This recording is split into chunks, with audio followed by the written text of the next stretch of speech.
it's a fundamental aspect of the universe, and this is the basis of kind of the hidden Christianity, is that all who seek providence will find it.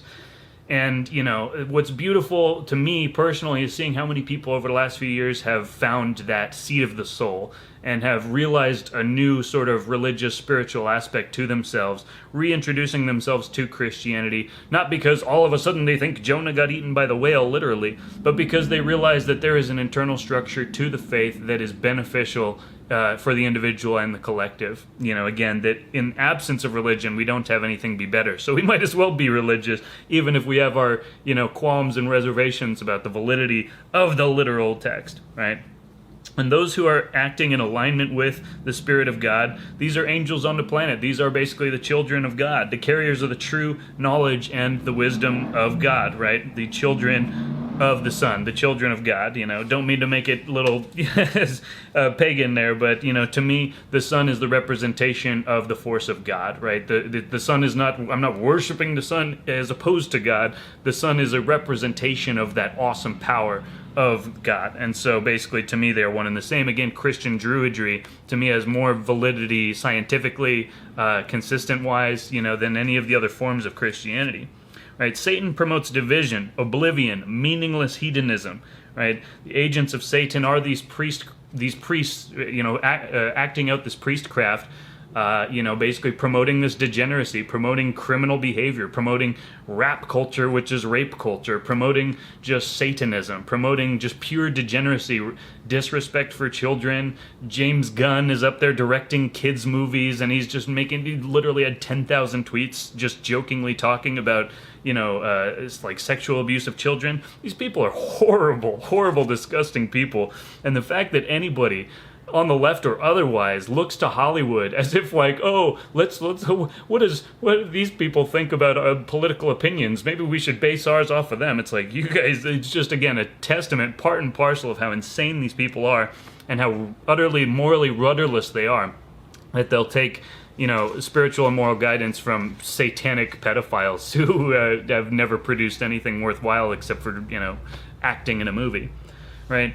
Returning to the present, right, observe the current mania. Trump has signified the return to order. Make America Great Again is a perfect distillation of that ethos. Of, basically, it's like, there's the black pills, of course, and it's all just going to shit and there's nothing we can do about it except complain on YouTube. I don't quite believe that. I do believe that we do script our own reality. And that, it's the best part of the QAnon thing. I know QAnon went with this whole thing, and, a lot of people are very anti-Q, and a lot of people still just gung-ho. But what I think is still very, very valuable about the QAnon people is that we are scripting our reality, and it's important to be vectored towards victory and not vectored towards failure. The black pills are inevitably vectored towards failure. All they do is bitch and whine and complain about it. Everything's already lost. Right? I'm a gold pill, baby. All right? I'm in the image of God, so are you. And if we just tune into that fact and move in the field of God, we can achieve things that are miraculous, that are beyond the previous state of understanding of what is possible in this world. Right? Alignment with the divine order determines a nation's prosperity. Right? This is, again, a religious concept, but it's very, very true. When people are moving in a coherent, ordered field, they will produce prosperity. They will act to benefit themselves and others. But if there is no alignment with the divine order, if it's all just random chaos and identity politics, it's corrosive, it's divisive, it's basically everyone just eating each other in a sort of political cannibalism, right? And, to get a little wild here, men like Nikola Tesla, almost brought Earth into a state of basically totally new alignment with the force of God and the universe, right? And this was, he was basically looking to use his knowledge of the universe to bring total prosperity to all the people of Earth. And, of course, as the story goes, there were some wealthy financial backers and others who weren't so stoked about that, about just giving people freedom and prosperity. They wanted to charge them on a rate, and make sure that it was metered out so that, they could control their own relative prestige and power within society, right? And there's a corresponding spirituality, to this scientific understanding of the electric universe, of the ether, right? the human being as a fractal aspect, right? Of the human being, again, in the image of God, that the human frame is actually a resonant structure of the structure of the entire universe, right? That there are energetic, centers to the body, and those centers are fractal, mini microcosms of those energetic centers operative on the macro scale throughout the universe, right? Different dimensions and whatnot. In the East, they call them the chakras, right? The wheels of light within the body. And then you can extrapolate that into the physical with organs and, physical systems and whatnot. A unified holographic field of energy and matter, the mind of God, a universal order. Again, a unifying structure that is the true religion. Atheists completely deny it. Materialists completely disbelieve in it. Everyone on the left pretends like this life is just a meaningless hedonism, pointless charade, and the best thing we can do is just, get whatever we can, no matter the means, and just, wait for the inevitable communist utopia, right? The deep state was created to keep this energetic, understanding under control, to control this scientific as well as spiritual understanding that was ascendant at the beginning of the 20th century, right? God is the electrical current, the fractal electrical current that creates all life. And it is this field, again, that we can tap into. There's, the whole UFO phenomenon. The UFOs are not alien craft, guys. They're not extraterrestrials. Not that there aren't extraterrestrial intelligences, but those crafts are all human.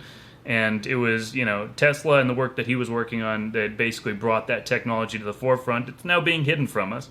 All right, you can tell me that I'm a crackpot, I'm a loony, whatever. When I was 7 years old, I saw a UFO in broad daylight, and there's nothing you're gonna tell me to convince me it was a kite or a a zeppelin or anything like that. It was something that completely defied the laws of physics, as I had been told them as a precocious young lad. Right, life itself is the pulse, the electric current signal that is the breath of life. When we lose our breath, we lose the pulse, we are dead. Right, and the ether. The universal luminiferous ether is the medium through which all chains of action and reaction occur, right? Again, when we understand that the entire universe is unified, it's very easy to understand a scientific conception of God and thus a universal, orienting spirituality. Basically to bring it back to the white nationalism thing, and again, what the Nazis were studying. And before the Nazis were just a political party, but behind and before them was the Thule Society, right, which was investigating occult things. It then later on became very politically oriented and anti-Semitic and, fighting against the communists in Germany. Again, the whole rise of Nazi Germany, people just seem to forget, was in reaction to the rise of communism within Germany. These are two rival leftist parties: international communism, international socialism, and national socialism, right? They're both socialism. Neither one were free market parties. But the communists wanted to dissolve German culture and have a unifying, international communist, identity, whereas the National Socialists wanted to basically, use the power of the state to benefit the preferred races, right, the Aryans. Not that their, conception of the Aryan race is, intellectually sound, but we've got other videos for that. The swastika is literally the sign of the universal fractal electric current that unifies the universe, right? And the swastika was reappropriated by the Nazis, but it was used throughout the Asian cultures for thousands and thousands of years. The Buddha's statues in Southeast Asia are covered in swastikas as well. Is it because Buddha was a Nazi? No, it was because he was conveying an ancient spiritual understanding of the universal fractal electric current that unites all things and creates the phenomenon of life and is the mind of God. Right, and now we have this symbol completely perverted by the Nazis, and now everybody runs away from it. And this is, again, a big part of why they have to ostracize white nationalism and Nazis and whatever. Again, these things are not synonymous. But there was something behind the Nazis, behind the Thule Society, that actually has very, very strong, spiritual and scientific legitimacy, and that's theosophy, right? And this had nothing to do with anti-Semitism, it had nothing to do with hatred of other people. It was basically an occult, esoteric society. Theo, God; Sophia, wisdom, the wisdom of the gods, essentially occult religious traditions being interpreted. And there were whole societies in the late 19th century that were all about this.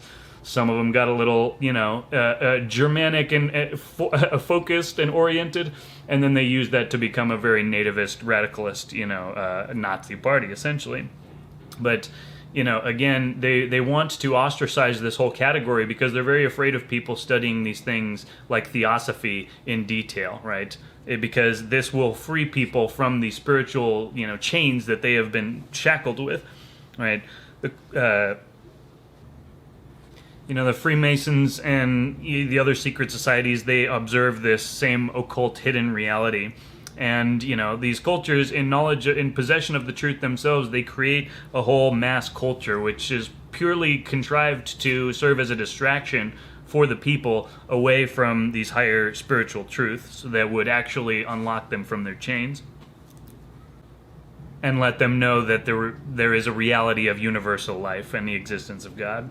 The message of Christ has been perverted to support war and degeneracy, right? People, again, think that we need to go to war for Christ, but I think that was really the neocons, and they got their asses handed to them in 2016 because people don't fall for that anymore. They don't care about invading other cultures for the sake of moral superiority. We just want to live in our own country and be happy and take care of our own people.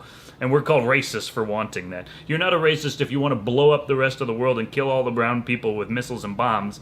But if you want to just bring the troops home and live on your own terms and make your own family prosperous, then you're a Nazi and a racist. The whole thing is completely ridiculous. Right? The culture war precedes political shifts, right? In 2016 opened a portal, and the light side won bigly, right? We were not supposed to have a Donald Trump president. It was supposed to be Hillary Clinton, but because of the memes and Facebook and Twitter and basically people on the internet spreading the truth about Hillary Clinton and her corruption, it happened, and they do not want that to happen again. 2020, as kind of just detached from the politics, 2020 for a long, long time has signified a future society, right? And we are going to determine in 2020 whether or not we move toward the global technocracy, universal communism, or whether we move back in alignment with the field of God towards a true nationalism, toward the true religion, and that's true spirit of Christ, which regenerates the species, right? This is really what 2020 is about, to decide which type of future society we will be entering, a vision of the century to come. Just to cap it off about who these people are, the communists, right? There's a reason that the sickle and hammer is very similar to the symbol of Saturn. It's a Saturnalian cult. What the occult, Jews who run the world, and the Jesuits, and they're not actually Jews, and they're not actually Catholics. These are actually Satanists and Luciferians who are worshiping, just pure power, but also the image of the black cube of Saturn, of this ancient, spiritual lineage.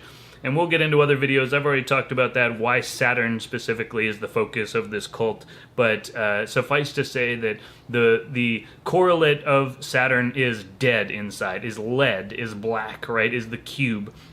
And what is lead? Lead repels all energy. Lead basically is the lowest energetic form of matter, as opposed to gold, which is the highest form. It is uncorruptible. It does not degenerate or corrode. And basically, so, the difference between the sun, gold, and Saturn, lead, basically, this is the spectrum of resonant frequencies that this battle composed of, is those who are on the gold frequency and those who are on the lead frequency.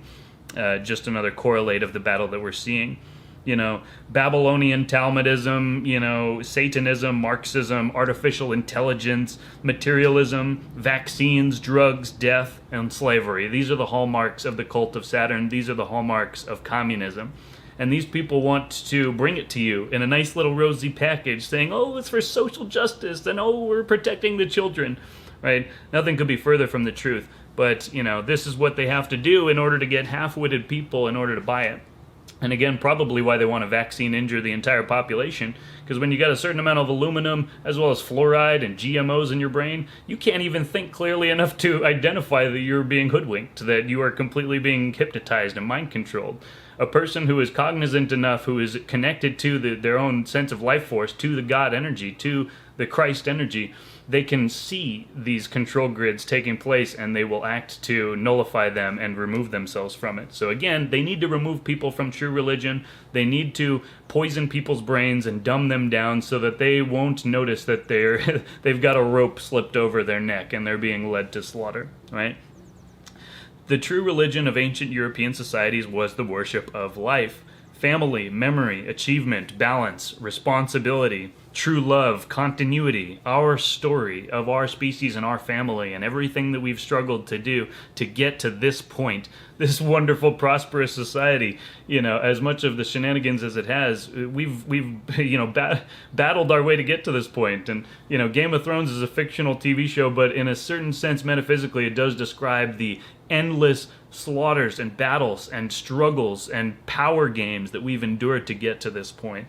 And we should recognize that benefit. We should recognize what's good about our society and seek to keep building it instead of just tear it all down again in the communist delusion. Right? These values, family, memory, achievement, etc., are transmitted by the father and mediated by the mother. Right? Marxism, Satanism, must destroy the family in order to gain power for itself.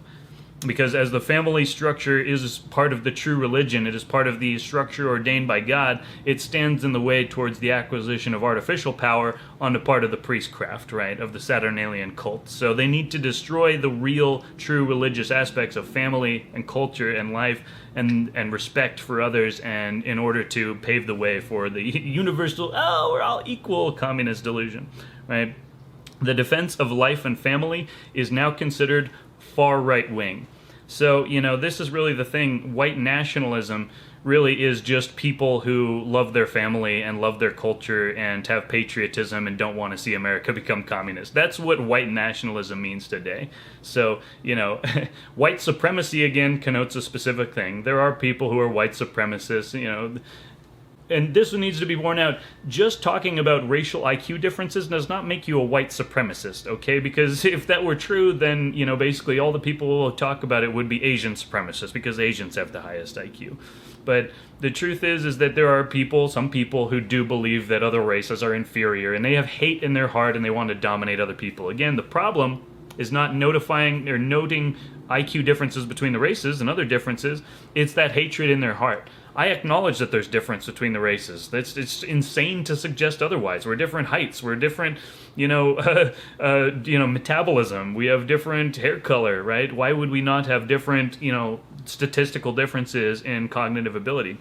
It's insane to think that would be the one variable that's completely the same across the entire species and across all races, right? But that's what these people are claiming to believe simply because it sounds nice, and they're afraid of offending black people and offending, people of color, POCs, right? It doesn't upset me that Asians statistically are smarter than white people. It doesn't at all. Just like if I was black, I wouldn't be bothered by, statistically white people have higher IQs. It doesn't matter. There's so many other things that black people are better than white people at. Play to your strengths and stop bitching and whining about what you don't have. That's what weak victims do. And again, they'll never be satisfied because they don't actually have the true religion. They don't have a true identity and connection to their father and their mother and their creator. And so they'll always keep just pulling. They're like acid, right? They just pull things away. And it's like, at no point does acid just become convinced that it shouldn't burn and corrode things anymore. It's just its nature, right? Slavery is now the default narrative of the left. Total victimhood. They believe that they're oppressed, and thus they create their own misery. If they were, it's the placebo effect writ large. If they were to stop believing that they're victims and start just participating in the economy and build a family and start just treating people well and stop raging and just spewing bile and watching Rachel Maddow and her conspiratard delusions, they would find that they are as prosperous as any other white man in the society because there's opportunity everywhere, especially under Trump. And so, that's the truth, is it's a placebo effect, and they're using it in a negative sense. They're creating their own mass social illness because they think they're all slaves. And as long as they're listening to their, media overlords, they are slaves, right? They worship their human superiors. They don't worship God. And these are demonic mind controllers by default, right? Names that come to mind: Don Lemon, Hillary Rodham Clinton, John and Tony Podesta, Neil deGrasse Tyson, Bill Nye, Bill Kristol, Maxine Waters, pretty much all Democrat politicians. And, of course, not least of which, the Hollywood virtue-signaling pedophile Satanists. Right? And, authoritarian progressivism is mediated by drug mind control. There's a huge percentage of liberals and progressives that are on SSRIs, right? So this really makes sense when you see the push for censorship, right? Like we're seeing today, is that they, in a state of SSRI, your brain doesn't work normally, right? Things that bother you, you will just ignore, right? And so a person who encounters political speech that they don't like, and they're on SSRIs, and they've got anxiety and depression, they'll just seek to squelch it, right?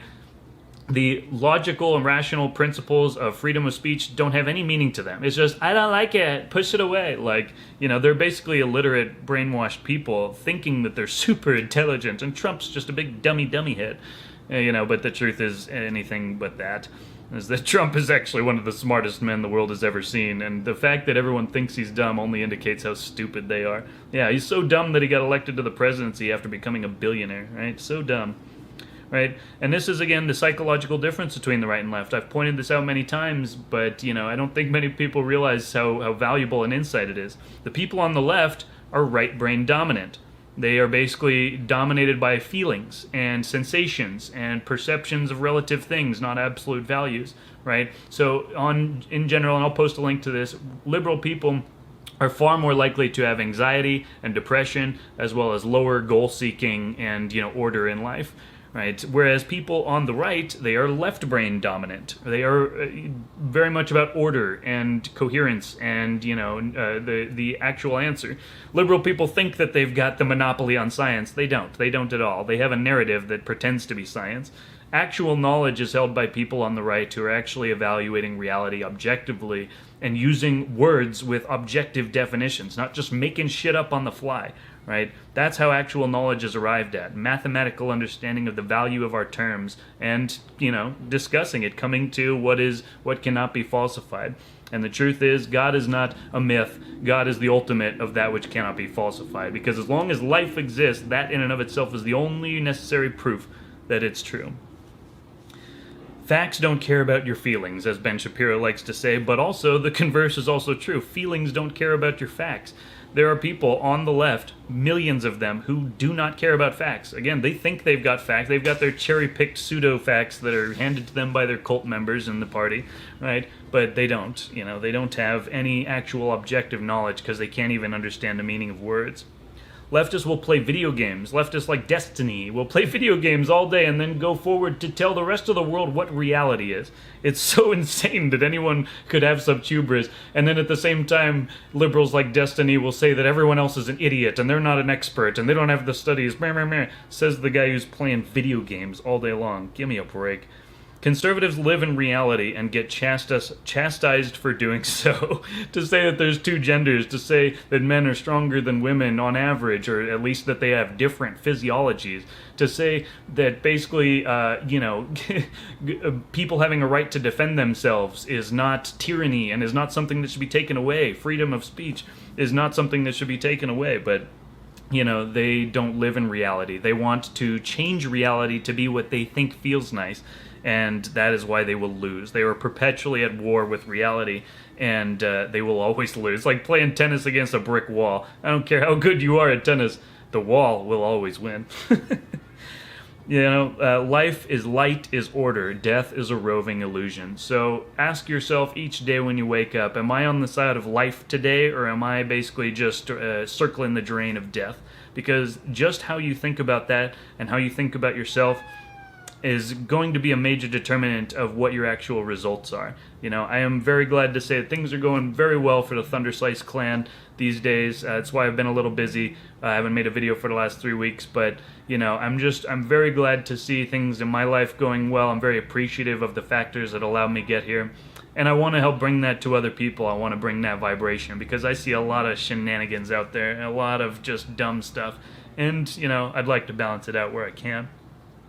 Those who remember the past have a chance to change the future. Everybody who doesn't is already fucked. And, you know, the light of Christ will overcome the darkness. Time will tell, as always. You know, and again, that might sound optimistic, but when you understand the metaphysics involved here, you see that victory for the light, victory for life, victory for God is the only inevitable outcome. But in order to get to that point, we have to go through the darkest, you know, aspects of the night and, you know, go through the scariest, most horrifying aspects of our society until we can reestablish that true religion, that true spirituality that will guide us forward into the next millennium. So on that, I'll finish with a poem by Mr. J.R.R. Tolkien, who, you know, people are very familiar with for the Lord of the Rings, you know, saga. But if people actually understood what Tolkien was talking about and the symbolic representation of what all these aspects in those books were about, they'd find that Tolkien was very much a smarter guy than anyone really knows. And he will be remembered as one of the greatest writers in, you know, basically all of the English language in all time. All that is gold does not glitter. Not all who wander are lost. The old that is strong does not wither. Deep roots are not reached by the frost. From the ashes a fire shall be woken. A light from the shadows shall spring. Renewed shall be blade that was broken. The crownless again shall be king.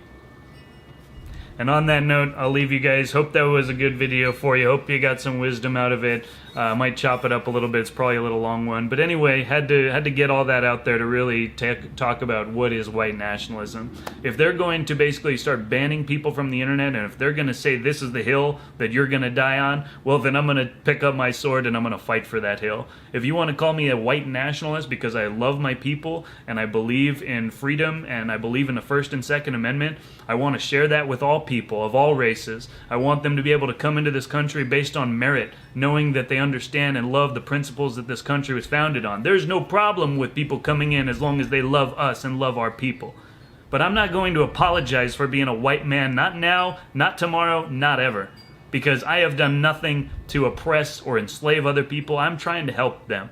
And if you can't see that as a leftist, then I got nothing to say to you, bud. You're a communist, and I don't care what you have to say about anything. I'm going to keep talking to the people that still have functioning brain cells and aren't so traumatized by their formative influences that they can still see the love and the light and the life in this world. And they can still see that within themselves and are willing to cultivate it and help bring that light to others. That's the true religion. That is what we're fighting for, and it's for us as well as all of our children going forward into the century.